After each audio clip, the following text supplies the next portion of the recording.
Democrats and the White House are blasting Republicans, accusing them of obstructionism after blocking a Senate committee vote on the nomination of Gina McCarthy as EPA administrator. This is wrong. And you want to know why some of us are going to be in favor of reforming the rules of the Senate? It's because of abuses like this that we see the Republicans deploying every day. Senate Environment Committee Chairwoman Barbara Boxer says McCarthy has answered an unprecedented number of questions, more than 1,000 from Republicans, but Republicans boycotted yesterday's vote, saying McCarthy had not given complete answers. Earlier this week, a vote on Labor Secretary nominee Tom Perez was also postponed. Let's bring in former Pennsylvania Congressman and retired Navy Admiral Joe Sestak and Republican pollster and strategist Chris Wilson. Good day to both of you. And Chris, White House Press Secretary Jay Carney, as you probably heard, he asked Republicans to, quote, stop the theater. So are Republicans obstructing? Well, the Obama administration has brought this on themselves through their use of executive orders and overreach of power to accomplish things. And so what that's brought about is it's required Republicans to go through extra scrutiny before they'll go forward on this. And I want to point out it's not just Republicans that are asking for more information on these. It's coming from Democrats as well. So this isn't as even though Carney wants to make it out as if it's just Republican members of the Senate and Congress, it's not.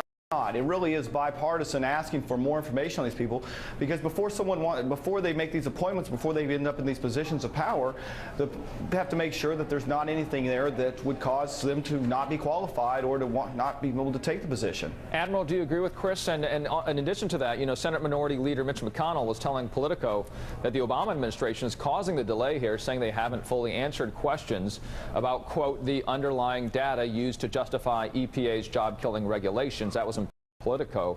So with what Mitch McConnell's saying, as well as Chris, do they have a point? Well, I think Chris used the word bipartisan because this is a bipartisan problem. Each side does this. This time it's the Republicans, and just a few years ago the Democrats stopped the EPA appointment of President Bush.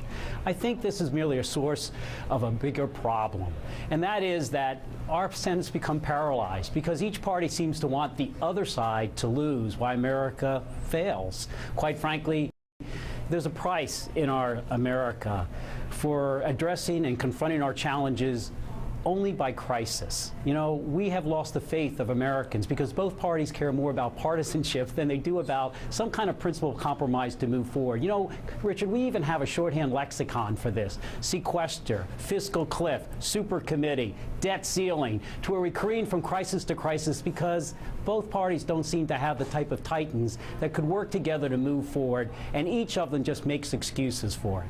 Chris, are both sides just making excuses? Will you agree that this is a bipartisan issue, that it's systemic, even within the vernacular that the Admiral is discussing?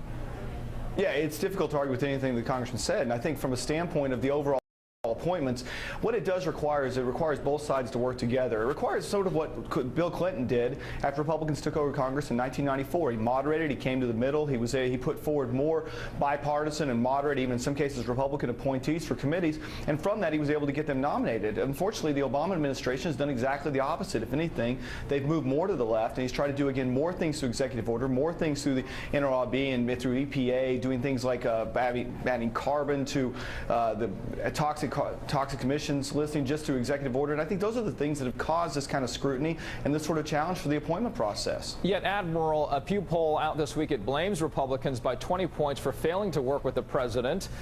Could this hurt Republicans as they attempt to improve their brand and make gains in 2014 and 2016?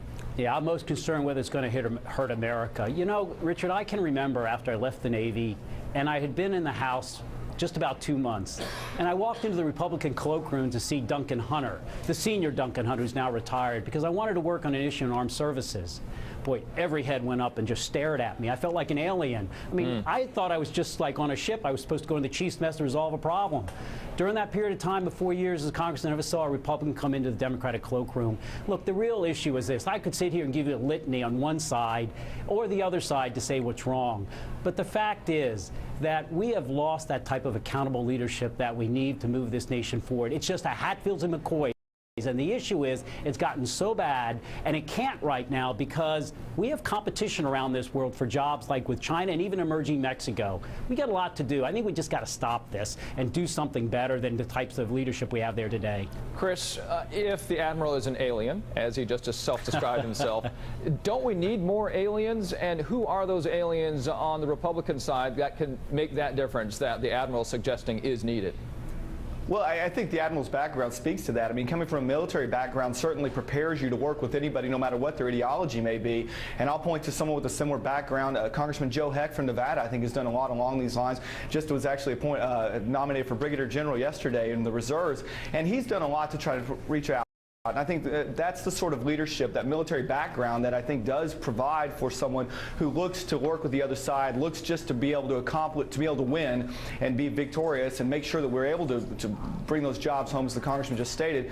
And that really does transcend party, and looking for those kind of leaders is important. I couldn't agree more. Well, bottom line, record number of days in terms of delays for nominations so far in this president's administration. As we look at both sides in our discussion today, thank you both, Admiral Joe Sestak, Chris Wilson. You guys have a good weekend. Good with you. Thank you, Richard. New developments this